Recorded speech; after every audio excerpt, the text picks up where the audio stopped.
हम दोनों स्नेहा नेहा। तो आज की स्टोरी होने वाली है एक हॉस्पिटल हॉन्टेड स्टोरी। तो आज की स्टोरी स्टार्ट होती है। रुको रुको, तो स्टोरी शुरू करने से पहले रूम का लाइट्स ऑफ करके कानों में हेडफोन लगा के और स्टोरी का मजा लीजिए। तो स्टोरी स्टार्ट होती है। ये स्टोरी एक्चुअली होने वाली है मेरठ की एक हॉस्पिटल की। ये हॉस्पिटल का नाम हम लोग रिवील नहीं कर सकते क्योंकि जरूर कोई प्राइवेसी रीजन की वजह से।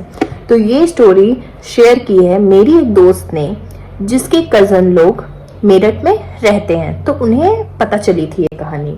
उस हॉस्पिटल के बारे में ये अफवाह फैली हुई थी पहले से ही कि वो एक हॉन्टेड हॉस्पिटल है, और बहुत कोई ये भी देख चुके हैं कि वहाँ पर कुछ ना कुछ एक्टिविटीज होते रहती है हॉन्टेड, और इस बारे में कोई विश्वास करता है कोई नहीं। तो ये जो एक्टिविटीज होती है ये एक गायनोकोलॉजिस्ट कॉरिडोर में हुआ करती है, ठीक है।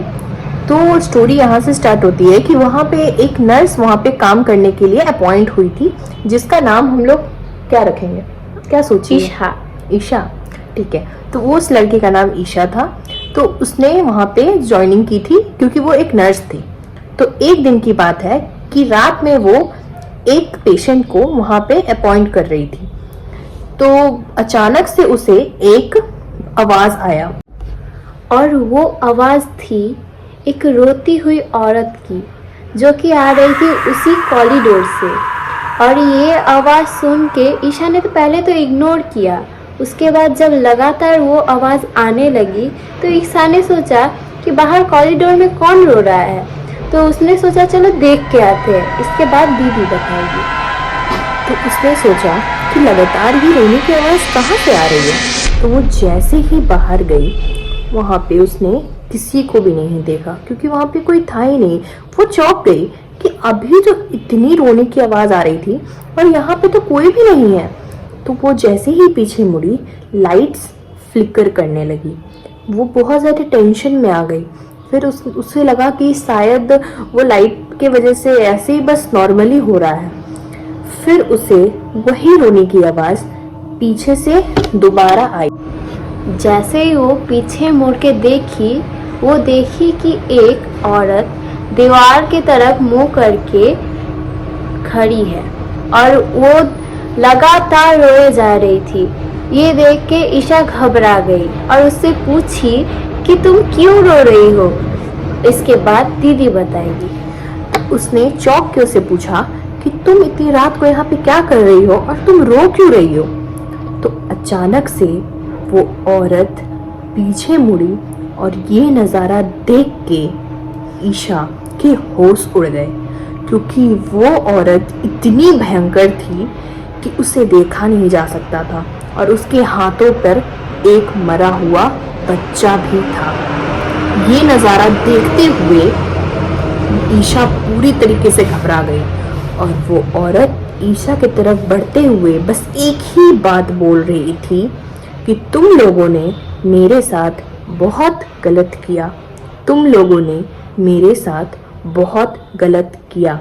ये मंजर देखते ही ईशा झट से वहाँ से भागी और वॉशरूम में जाकर छुप गई।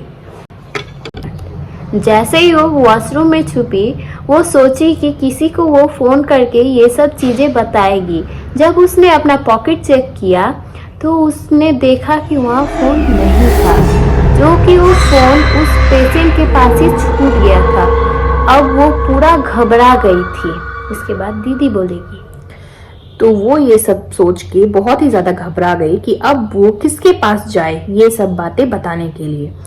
और उस टाइम आधी रात हो रही थी। वो नाइट शिफ्ट में ये सब चीज़ें उसके साथ घट रही थी।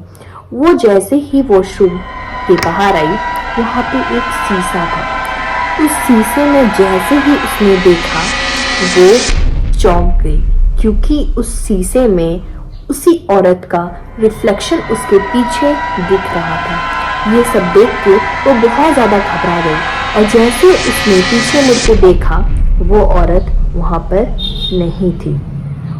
वो सब मंजर देखकर वो बहुत ज़्यादा डर गई क्योंकि उसके आसपास कोई भी नहीं था। और उसने सोचा कि अपनी जान बचाने के लिए उसे नर्स डिपार्टमेंट के पास जाना पड़ेगा। और ये रास्ता था उसी कॉरिडोर होके जो कि ऊपर जाता था।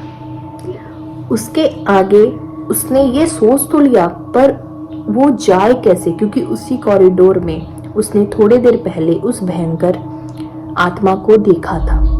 लेकिन उसने सोचा कि आज मैं ये करके रहूंगी, इसीलिए वो भागते हुए वहां वॉशरूम से निकली और उस कॉरिडोर होते हुए बस ऊपर जाने ही वाली थी कि उसका पैर कोई चीज से टकरा गया और वो गिर गई।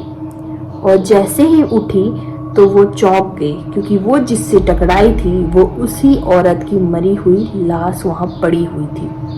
उसके ये नज़ारा देखते ही उसे तौड़े पड़ने लगे और वो वहीं पे बेहोश हो गई। जब उसे होश आया उसने देखा कि वो उसी हॉस्पिटल में एडमिट है और उसके चारों तरफ वो सारी नर्स खड़ी है। और वो जब होश में आई वो रात के बारे में सबसे मतलब कि बोलने लगी और किसी ने भी उस पर विश्वास नहीं किया।